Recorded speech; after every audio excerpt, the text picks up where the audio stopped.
You're listening to the Show We Go Baseball podcast.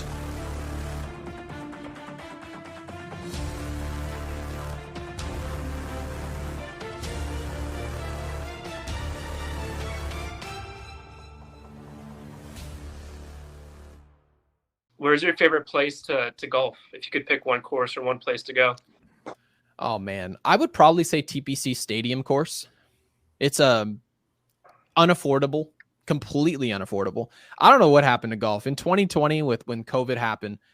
Dude, when I tell you everyone is into the game of golf, everybody is into the game of golf. That's just what it is. And around at TPC Scottsdale used to be completely outrageous. It was like about $300. And don't get me wrong, rarely ever am I going to spend $300 on a round of golf. To play TPC Stadium as we speak, like if I wanted a tee time tomorrow morning at 9 a.m., that thing is $650. Whew.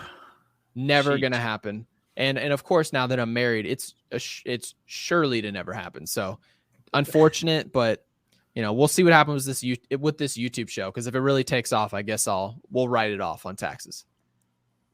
Yeah. You're not kidding, by the way. Golf has absolutely exploded. I even found myself waking up at 3 a.m. to watch the Ryder Cup because it was over in Europe. So I was kind of just like, what happened to me? I used to not be like that, but it's amazing, man. And I don't know if you can give it away or not, but will you be heading towards Florida, Arizona, maybe more Florida for spring training time when all those guys are going to be golfing quite a bit?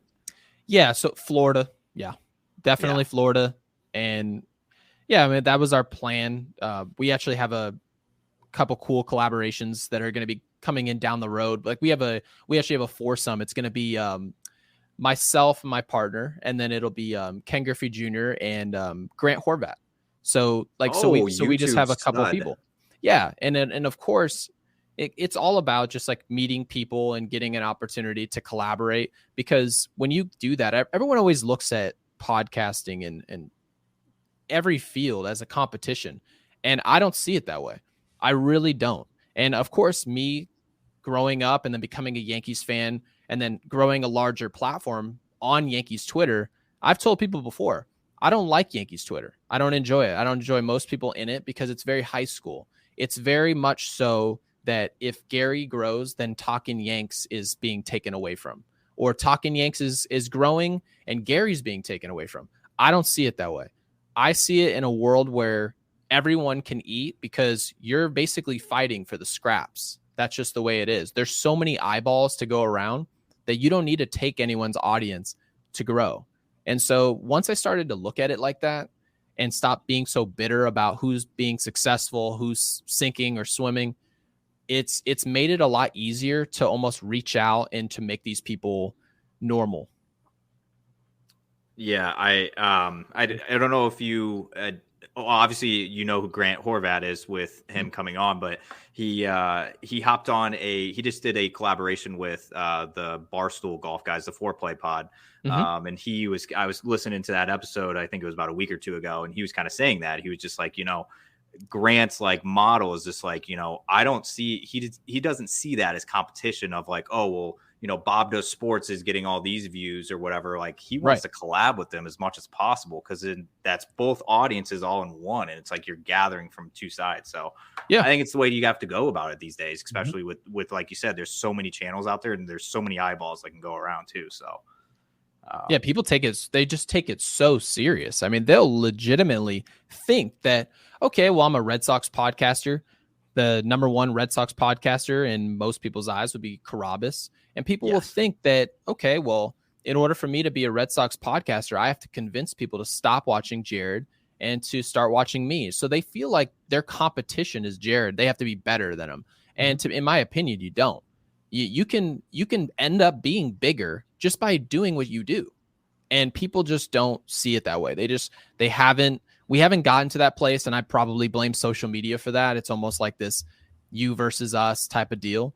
But if people started looking at it that way, I think a lot more people would start podcasts and continue doing them rather than comparing views and quitting after like 6 episodes. Yeah, I think to your point, if you're trying to be someone else and you're not being who you are, and people are going to read that, you know what I mean? people are smart. If they can immediately tell that that's not who you are, they're just not gonna. They're not gonna follow you. They're not gonna watch you. I'm a big believer of relatability. I think that if you can have relatability to your audience, like you're doing sports media, 18 to 35, maybe push it to like 40. Yeah, that's who you need to hit. And if they can't relate to you, they have to like you. But if they can't relate to you, then you're doing it wrong. And even doing like we have, our podcasting is not our bread and butter. We do a ton of social media. We do writing. Things like that. But I think we're just trying to carve our own little niche right now. And that's why even like just reaching out to you and just kind of having you on, you're not just baseball. You do something else. You do golf. It's cool to get a different, diverse outlook on sports outside the realm of just the Sox. So everything you just said, that's like music to my ears. Yeah. When I saw you guys were Sox fans, I was like, hallelujah. Because if you guys knew how many Yankees podcasts I hopped on, oh my gosh. So like the fact that we even dabbled in Red Sox baseball, it's like a breath of fresh air, to be quite honest with you. And just like nice to see, because usually what happens is like I hop on a Yankees podcast and they're so understanding of like everything that's happening. I'm like, why do you need me? Like they know, like they obviously they know all the quotes. They're like, I don't know if you saw what Brian Cashman said. I think like it's more so of like trying to get my quote about something that was said rather than a conversation. And so like obviously being here, it was so different. So yeah, I appreciate you guys. I mean, can't really. We didn't know. We were kind of like coming in. We're like, do we even like talk Red Sox? Like, is he gonna like, absolutely hate this or like? Yeah, I said to the guys, I'm like, I'm not bringing up Sox. Look, we're gonna keep it Yankees. We'll talk whatever. He brings up Sox, we'll bring it up. I think it's it's cool to get that outside perspective, and just kind of talk. We've been talking Red Sox for the last. I think I've been blogging now 4 years, but we've been hardcore now recording for about a year, and it's just like. I hate the Yankees. I grew up despising the New York Yankees, but I kind of want to talk some Yankees baseball, and we got to do that today. So, yeah, and right now we're both just butt cheeks. The Red Sox and Yankees are just not – they're not where they need to be. I wouldn't say the Yankees are a bad baseball team. I would just say in relation to where the expectations should be, they're terrible. They're just a mediocre baseball team. Given what they're paying, they're bad. And obviously, I want the Red Sox to be good. And I want to beat them in the end. I don't want to see the Houston Astros be our rival. I don't want to see the Astros being this team that, okay, if we want to win the World Series, we got to beat them. I understand the Astros have been there. They've done it. And they're a consistent juggernaut. I got it. But it's not the same as Yankees Red Sox. It never will be. And the whole Altuve thing, to me, it's run its course. That whole cheating scandal, I've seen enough of it. Yankees Red Sox is forever. You guys need to be good, but not great, and we need to be great. That's just how I like to see it. I'm sure you guys feel the same way. I was saying even before we recorded, it's, what's it going to take other than really both these teams going back to, you'll never be able to replicate early 2000 baseball. Like that will always be a moment in time for baseball, Ortiz, Ramirez, that style of Red Sox teams to what the Yankees had. Mm-hmm. Obviously, what we saw in 04, 03, that just crushing heartbreak. What happened in 04? Yeah, they won some big. What happened in 03? Well, that 03 to me, that's my Bucky Dent moment. I'm not old enough to handle the Bucky Dent piece. I wasn't around for that. But even I remember the ALCS when Jose Offerman was playing second base, and there was the phantom tag to Chuck Knobloch, and just. I want to see the Red Sox and Yankees baseball get back to the level of just where it's not a rivalry between the fan base. I want to see that passion on that baseball field, and we just haven't had that in such a long time. And baseball needs that, but these two franchise needs that. Yeah, and believe it or not, it starts with the front office. And part of the reason why you saw Red Sox fans showing up and booing in droves is because Red Sox fans don't know what the path is. They are not told what's happening. They don't know if they're going to be aggressive. Is Shohei Ohtani on the table? Is he not? Is Juan Soto on the table? Is he not?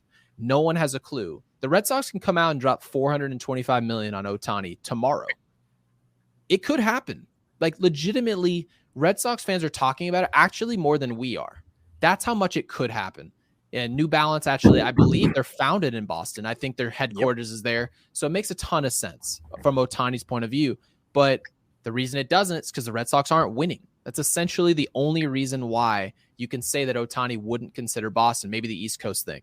But I don't know. It's just tough because if the Red Sox ultimately decided, okay, this is the year we're going for, or we'll let you know this is not, next year is.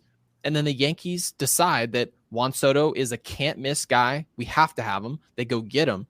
The Yankees sign Juan Soto. I assume we'll see Yankees Red Sox again in the next 3 years. That's my assumption.